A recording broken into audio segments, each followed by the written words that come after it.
Hello guys, Marcel here, Gauntlet Day 2. I'm just taking players here right now. We got Perkz. You have been on the analyst desk for like I think every single event I've met. So how do you enjoy do you enjoy being on the analyst desk so far? Like do you like doing it? Could you maybe imagine it being something after your playing career? Yeah, I do like doing it. It's fun. It's yeah, it's fun, and I can actually transfer some of my knowledge onto viewers who are hopefully learning it and being happy with it. So yeah, it's good, and it's definitely something I could be doing in later future, maybe in 5 years, because I don't see myself going out of playing for a very long time, I think. So yeah, I mean you're basically just at the start of your career, right? So you've been playing for one and a half years if you count in the challengers bit.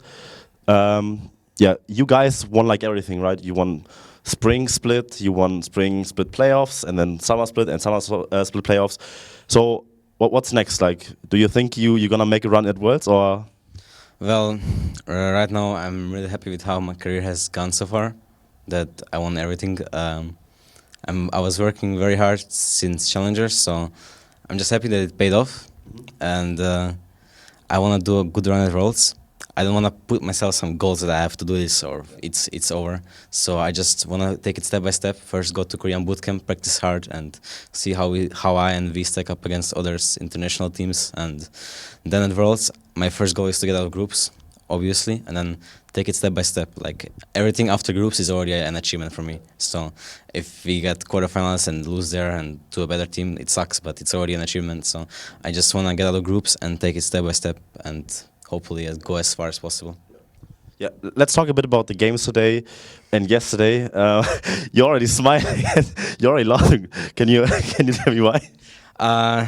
Just because I don't know how to talk about these games. It was just stomps. Yeah. There was like 2 games out of 6 that were kind of like close. I guess Fnatic's third game, it was good early game for them, and Giants gained second game yesterday. But you could just see that these teams are a lot worse than Unicorns. Like honestly, I'm really surprised by Unicorns. I would never expect them from seeing a lineup on the beginning of split, when summer split. That I would never say that they were gonna be this good. So I'm surprised and really pleasantly surprised by the improvement of individual players and the improvement of the team. Like if you would see on the summer split beginning, you would be like, oh, another relegation team. that was like, oh, Unicorns, free win. But I mean, in regular split, Unicorns were free win for us. It was, but in playoffs, since new patch 6.15, I would say they are like a really strong team. Like versus us, we could have easily lost 3-0. We did play, and I played really bad. But if they played a bit better, they would have 3-0'd us. But if we played a bit better, we would 3-0 them too, So it goes both ways, but just my point is that they're a really strong team and they actually have a chance tomorrow. So. Yeah. Okay, so I think right now, Fnatic got 3-0'd, stomped, and I've seen some social media posts from, like, for example, Febiven. He seems to be quite upset, and he said, I think he said something along those lines that he's not really sure if or where he's gonna end up playing next year, that he's just gonna stream, right? So, I mean, you're really close to him, right? So what do you think of Febiven? I mean, like overall, like just let's look at this year and like maybe moving on. Where could you see him maybe if he wants to switch teams? Well, it's obvious that you're gonna be in shock or stressed out and even maybe a bit depressed after so many losses. Like Fnatic has now had 9 or 10 or even more losses in a row. Like even more, like 12, considering regular season plus all the playoffs they've played.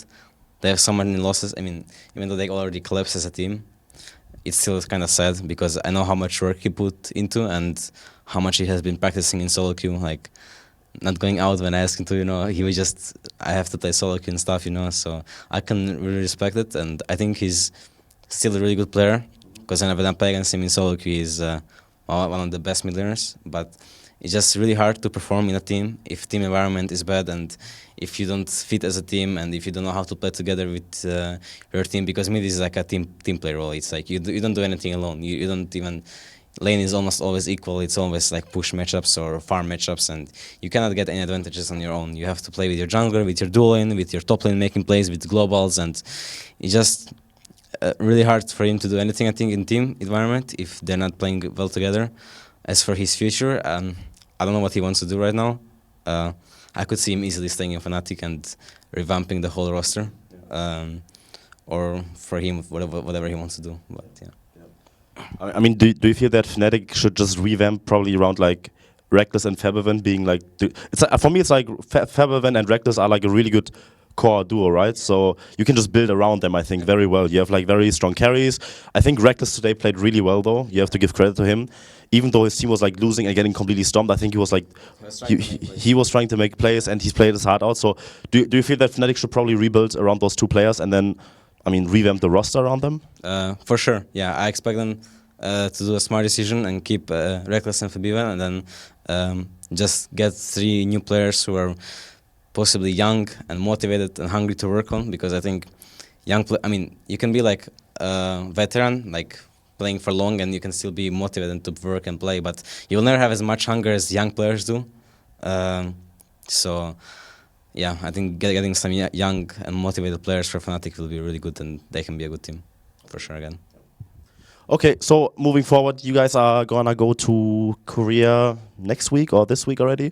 What the plans? This week already?